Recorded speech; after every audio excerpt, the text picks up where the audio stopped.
जो ध्यान रखना, ये 9th class mid point theorem, ये कितना इम्पोर्टेंस है बस इतना समझ जाइए। मुझे जहाँ तक याद है, जब से मैं पढ़ता था 9th या 10th में, शायद 1-2 साल छोड़ के हमेशा आता रहा है। अभी 2-3 बहुत ही इम्पोर्टेंट क्वेश्चंस हैं आपके 9th मैथ्स में, जो करीब करीब हर एक साल ही आते हैं। और सब तो कट गए, कंस्ट्रक्शन कट गया और भी 2-3 कट गए, लेकिन ये नहीं कटा है, इसलिए बहुत चांसेस है कि इस बार आएगा। मैं बहुत ही सिंपल तरीके से इसको बताऊंगा, धीरे धीरे स्टेप वाइज समझाऊंगा। उम्मीद है कि आपको समझ में आ जाएगा। जैसे बुक में दिया है समझने में दिक्कत होती है, स्कूल में टीचर बहुत तेज़ी से समझा देते तो दिक्कत होती है, आप इसमें स्टेप वाइज समझेंगे। मुख्य चीज़ क्या है जिसके बदौलत ये प्रूफ होता है, वो कॉन्ग्रुएंसी ऑफ ट्रायंगल।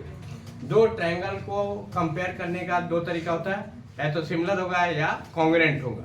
जब 2 ट्रायंगल आपस में कॉन्ग्रुएंट होते हैं, इसका अर्थ क्या निकलता है कि एक ट्रायंगल का ईच एंड एवरी पार्ट, मतलब साइड इसका, उसका साइड, इसकी एंगल, उसके साइड, सभी इक्वल होते हैं, तब दोनों ट्रायंगल को कॉन्ग्रुएंट कहा जाता है।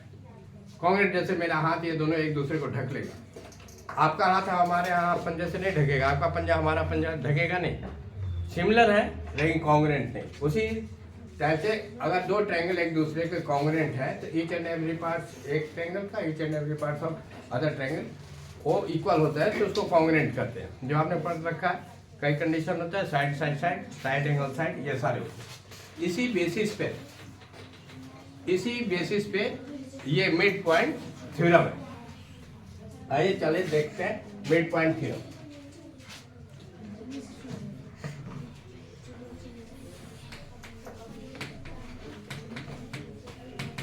मिड पॉइंट थ्योरम, इसमें हिंदी में किसका किसका है? हिंदी में अच्छा 3 आदमी का हिंदी। चलिए इसको कहते हैं मध्य बिंदु।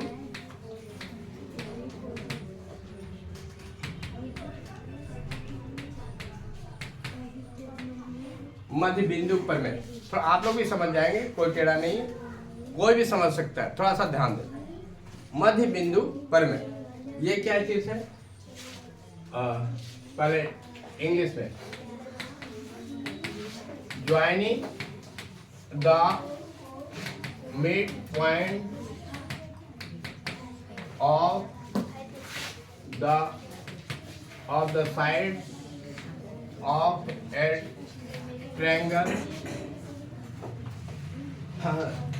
joining the midpoints of the sides of the triangle.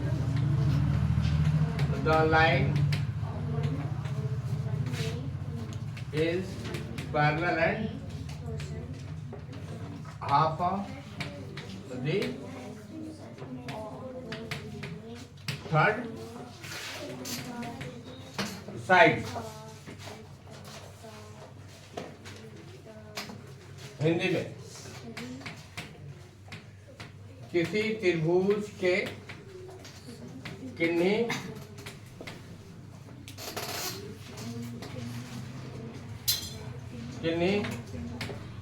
दो भुजाओं के मध्य बिंदु को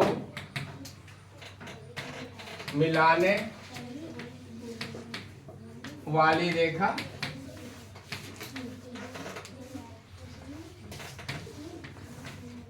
तीसरी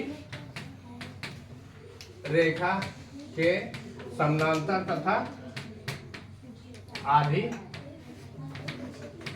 होती है। ये बड़ा बड़ा लिख दिया, उम्मीद है आपको दिखाई भी पड़ा, समझ में भी आ रहा होगा, ठीक है ना। स्टेटमेंट तो बुक से भी उतार लेंगे, मैंने यहाँ लिख दिया। लिखने पे थोड़ा सा अधिक दिमाग लगता है ना कि यहाँ क्या लिख दिया है, देखो लिखा हुआ तो बुक में भी है। बुक में ये आधे नहीं लिखा हुआ है, केवल ये लिखा हुआ है कि पैरेलल होता है, ठीक है। आइए फिगर से इसको समझाते हैं। ये तो स्टेटमेंट है, फिगर से समझाते हैं। इसमें कह क्या रहा है, कोई भी ट्रायंगल है, आप लोग से भी पूछ सकता हूँ, किसी से भी, बड़े बच्चे से पूछ सकता हूँ, कोई भी ट्रायंगल है ABC, इनके साइड का मिड पॉइंट, मान लीजिए इसका मिड पॉइंट ये है। मिड पॉइंट का मतलब क्या होता है? बीच वाली बिंदु, जितना नीचे है उतना ही ऊपर। अगर 4 ऊपर है तो 4 नीचे है, इसको मिड पॉइंट करते हैं। इसका भी मिड पॉइंट लिया, इन दोनों को मिला दिया। जब ये मिला देंगे दोनों का साइड के मिड पॉइंट, तो प्रूफ क्या करना है कि अब बता क्या रहा है मिड पॉइंट थ्योरम, ये इसके बीसी का पैरेलल है। पैरेलल का मतलब होता है कि अल्टरनेट एंगल इक्वल हो जाता है? और उनका जो सम ऑफ इंटीरियर 180 होता है, सारे प्रॉपर्टीज होता है, मतलब कि पैरेलल हो जाएगा, मतलब ये सारी प्रॉपर्टी होल्ड करेगा। आई बात समझ? इसमें ये लाइन पैरेलल भी होगा और सामने इसका आधा भी होगा। इसका नाम डाल देते हैं डी। ठीक है, डी डाल दिया। अब जो गिवन है पहले उसको लिखते हैं। क्या गिवन है? थोड़ा सा छोटा करते हैं इसको, दिखाई पड़ रहा ना इतना छोटा? दिक्कत नहीं है? गिवन, गिवन के हिंदी में क्या कहते हैं जी? गिवन को हिंदी में दिया हुआ है। हाँ, दिया हुआ। Given in triangle ABC. In triangle ABC मतलब त्रिभुज एबीसी में। हाँ, त्रिभुज एबीसी में D and E are midpoint. इसका मतलब क्या हुआ हिंदी में? क्या हुआ? D and E are midpoints. D और ई मध्य बिंदु है, midpoints of A B and A C. ठीक है,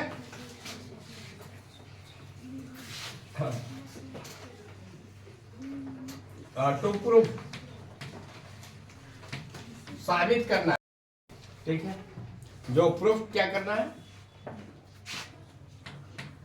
D is parallel to BC and और DE is equal to half BC। ये हमें प्रूफ करना है। ठीक है, आइए प्रूफ करते हैं।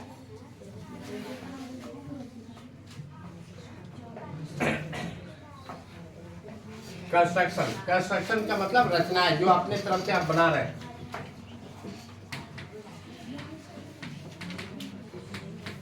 इसको हिंदी में रचना। और एक चीज बता दूं, जो पहली बार थ्योरम पढ़ रहे हैं, ये जो पॉइंट्स लिख रहे हैं ना, इसको आप लिखेंगे। ये नहीं तो जी फालतू यार, छोड़ यार, ऐसे ही लिख देता हूँ, मुझे तो आंसर मालूम है। फिर लड्डू आ जाएगा। लड्डू आ गया ना, अरे सर जी तो हमारे ऐसे ही बताया था, मैंने यही लिखा था, स्कूल वाले सर जी ने काट दिया। गार्जियन सोचेंगे ये ट्यूशन वाले यार, ये सर को आता ही नहीं। जो लोग जानते हैं वो तो समझेंगे नहीं बच्चा बेवकूफ बना रहा है। जो पहली बार पढ़ा तो नहीं, सर ने ही गलत बता दिया, स्कूल वाला टीचर। ये चीज होती है अक्सर, यहाँ लिखते कुछ और है, उतारते कुछ और है, बोलते कुछ और हो। तो अपना ये सेंटर में रख के समझना है, जो लिख रहे हैं वैसे ही लिखना है, यानी कि ये सब स्किप कर देना। क्या नहीं, फालतू चीज है। एक चीज, एक पॉइंट फालतू नहीं, जो चीज चाहिए वही लिख रहा हूँ। कैसा रचना? Produce D to M। Produce ने बढ़ाया D को कहां तक? M तक, यहाँ M। सच दैट मैंने इस प्रकार बढ़ाया और DE इज इक्वल टू हो गया EM।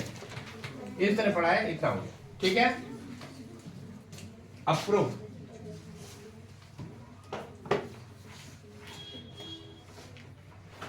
इतना दिखाई पड़ा ना? ये ट्रायंगल आप लोगों को दिखाई पड़ा ना? छोटा तो ज्यादा छोटा तो नहीं।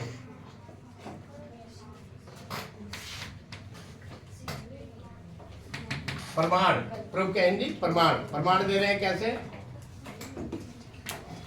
In triangle ADE and triangle EMC। ये दो ट्रायंगल लिया, इन दोनों ट्रायंगल को मैं कॉन्ग्रुएंट कर दूंगा। कॉन्ग्रुएंट करने से क्या होता है? एक ट्रायंगल का जितने पार्ट्स होते हैं दूसरे ट्रायंगल के जितने पार्ट्स हैं वो बराबर हो जाएंगे। जब बराबर हो जाएंगे तो उनको पैरेललोग्राम कर देंगे। मेन चीज यही याद रखना है कि ये कैसे हम इनको कॉन्ग्रुएंट कर लें। ये पार्ट आप 2-3 बार समझ लेंगे और उसके बाद प्रैक्टिस करेंगे। जब तक मैं बोल रहा हूँ आपको समझ में आता रहेगा, लेकिन जैसे आप कॉपी बंद करके करेंगे कई जगह आपके कलम जो रुक जाएगी, कई बार सोचेंगे यहाँ क्या लिखा था, यहाँ क्या। तो इसका प्रैक्टिस जरूर करेंगे, स्किप नहीं करेंगे। ये सोचे ये आगे, चलो आगे भागते हैं, तो आगे वाला भी नहीं आएगा ना ये आएगा। जो चीज़ पढ़ो सॉलिड पढ़ो, एक चीज़ सीखा अगर वो आ गया तो बढ़िया से करेंगे, ठीक है ना। ये नहीं कि ये भी पढ़ लिया, ये भी पढ़ लिया, ये भी पढ़ लिया और किसी पे कॉन्फिडेंस नहीं, तो सारा बराबर हो जाएगा। तो जो आप सीख रहे हैं उसको 2 बार रिवाइज करें। अब इन दोनों ट्रायंगल में कंपेयर कर रहे हैं। AE बराबर EC, AE बराबर EC क्यों हो गया जी अमन? AE बराबर EC लिख दिया हमने, क्यों लिखा? क्योंकि ये इसके बराबर है। क्यों बराबर है? आप क्योंकि मध्य बिंदु, कहा कि मध्य बिंदु है, ये मिड पॉइंट था ना, तो जितना ऊपर है उतना ही नीचे है। आई बात समझ में आपको? इसलिए AE जितना होगा उतना ही EC होगा, ठीक है। अब यहां पे लिख दे रहे हैं एंगल AED बराबर angle MEC, vertically opposite angle, ठीक है ना। जब 2 लाइन एक दूसरे को काटते हैं तो आमने सामने के कोण बराबर होंगे। और DE बराबर EM, ये हमने AE बराबर EC लिखा, यहाँ पे लिखोगे since E is mid point, ये लिख देना A is mid point. Happy आपको याद है, इसके चलते आपके 2 नंबर कटे थे एग्जाम में। मैडम ने काटा था ना कि आपने ये नहीं लिखा कि आखिर कैसे हुआ। इनका जो स्कूल टेस्ट हुआ इन्होंने सारा सही किया था, फिर भी कम 40 में से 35 या 29 दिया था। तो हाल में ये इन्होंने ये क्यों हुआ ये लिखा नहीं। तो स्कूल का टेस्ट था, मैडम तो चाहती है आप अच्छा से अच्छा करो, तो छोटी से छोटी गलती को भी मैडम ने काटा। इनको लग रहा था मैंने तो पूरा ही कर दिया, पूरे 40 आना चाहिए, आया नहीं। तो इस चीज़ का आप भी ध्यान रखें, ये सब छोड़ेंगे नहीं। अब यहाँ पे लिखा D बराबर EM, ये कैसे हो गया D बराबर EM? आपको याद है? चल क्योंकि उतने हमने बाहर की तरफ लिया है। आपको याद है D बराबर EM कैसे हो गया जी? तो इसमें हमने बाहर आप बताओ जी। जयदीप कह रहे हैं, युवराज नहीं याद है, ध्यान नहीं रखते हो, क्योंकि हमने रचना में D बराबर EM खींचा है। जितना D है उतना हमने अपने आप उतना खींचा है। लिखा था construction produce DE to M and यहाँ पे लिख रहे एंड ज्वाइन CM, और CM को मिला दिया। अब ये बराबर हो गया, ये साइड था, ये एक साइड, ये एंगल और ये साइड।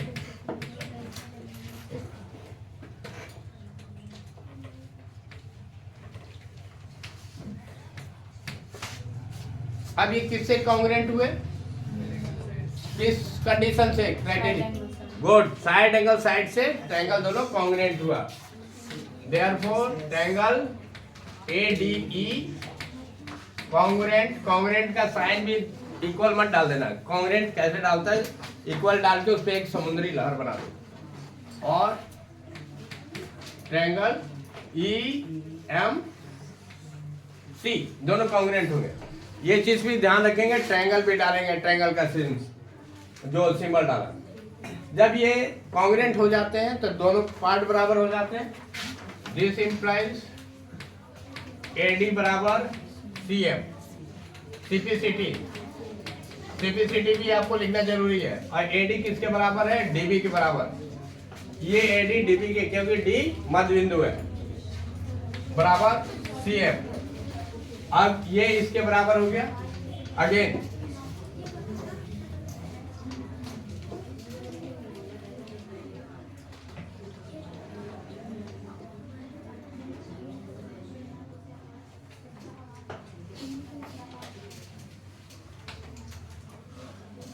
दोबारा क्या लेते हैं? एंगल ADE बराबर एंगल EMC। ये भी CPCT से। जब ये दोनों का ट्रायंगल का कंपेयर करते हो तो सारे एंगल बराबर हो गया। ये एंगल इसके बराबर हो गया।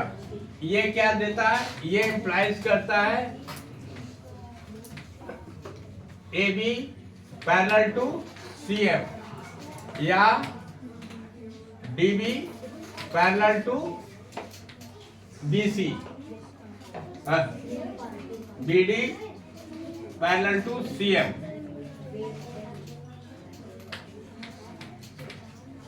इसका मतलब क्या होगा, BDMC इज अ पैरेललोग्राम। ठीक है, ये तो एक प्रूफ हो गया यहां पे, एक प्रूफ यहां हुआ। अब दूसरा,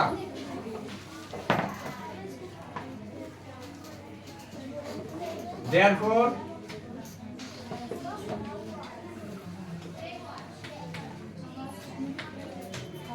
this implies DM is equal to BC, और DM को क्या लिख सकते हैं, DE प्लस EM।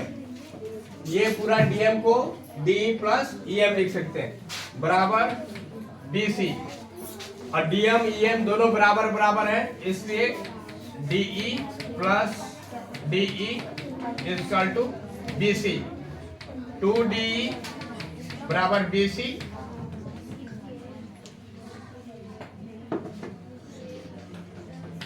DE बराबर हाफ BC। ये भी प्रूव्ड हो गया, यहाँ पे प्रूव्ड लिख देंगे। और एक ये प्रूव्ड हुआ, एक यहाँ पे प्रूव्ड। ठीक है, ठीक से इसको रिवीजन करेंगे और ध्यान से।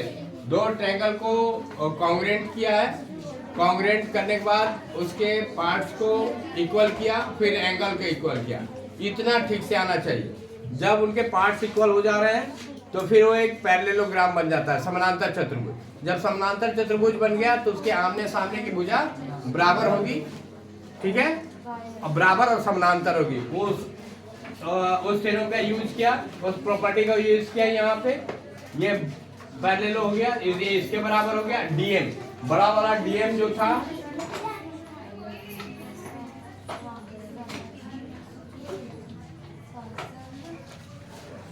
ये DM जो है लास्ट में क्या लिखा है, इस DM को इतना प्लस इतना लिखा है। इसमें क्या हुआ, ये दोनों बराबर हैं तो जहां EM लिखा वहां D लिख दिया। दो बार D प्लस D हो गया तो 2DE हो गया। फिर 2 को उधर ले जाके 1/2 कर दिया। उम्मीद है समझ में आ गए होंगी बात। इसको 2-3 बार देखेंगे, नहीं आता है समझ में फिर मेरे से आप बात करेंगे। ठीक है।